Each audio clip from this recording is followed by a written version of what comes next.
कोकणातील प्रत्येक अपडेट जाणून घेण्यासाठी आजच माझे कोकणच्या सोशल मीडिया प्लॅटफॉर्मला लाईक, फॉलो आणि सबस्क्राइब करा।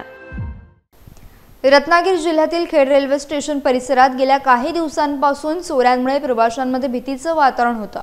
मात्र आता या चोरट्याला रंगेहात पकडण्यात यश आलंय। खेड रेल्वे स्टेशन रिक्षा संघटनेच्या सदस्यांनी पुढाकार घेऊन या चोरट्याला पकडून पोलिसांच्या ताब्यात दिलाय।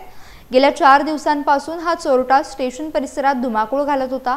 कामगारांच्या पिशव्या, प्रवाशांचे साहित्य अशा अनेक वस्तू त्याने लंपास केल्या होत्या। नुकतेच 12 सप्टेंबर रोजी सावंतवाडी पॅसेंजर ट्रेनमधून उतरलेल्या एका महिलेच्या हातातील सोन्याची बांगडी हिसकावून नेण्याचा प्रयत्न करत असतानाच रिक्षा संघटनेच्या सदस्यांनी त्याला धाडसाने रंगेहात पकडला।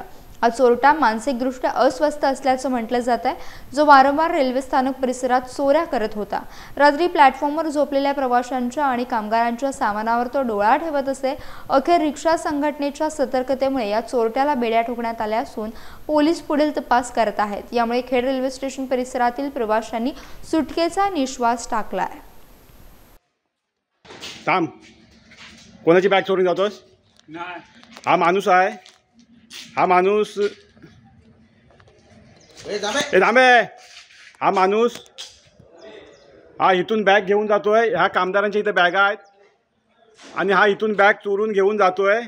हा बघ हे बघ, हा बघ एअरफोन पण कोणाचा तरी आणला नाही, चार्जर हा कोणाचा तरी चोरून आणला नाही। काय त्याला बोलतात? एअरफोन आहे ना? तो पडला तर तो फुटला नाही, मला फक्त एअरफोन ओप्पोचा चार्जर आहे, चार्जर आहे। आता काय सांगतो? थांबा मी आतमध्ये स्टाफ कोण आहे काय बघून येतो। हात नाही लावला हे कुणाकडे आणलं वाटतं? चार्जर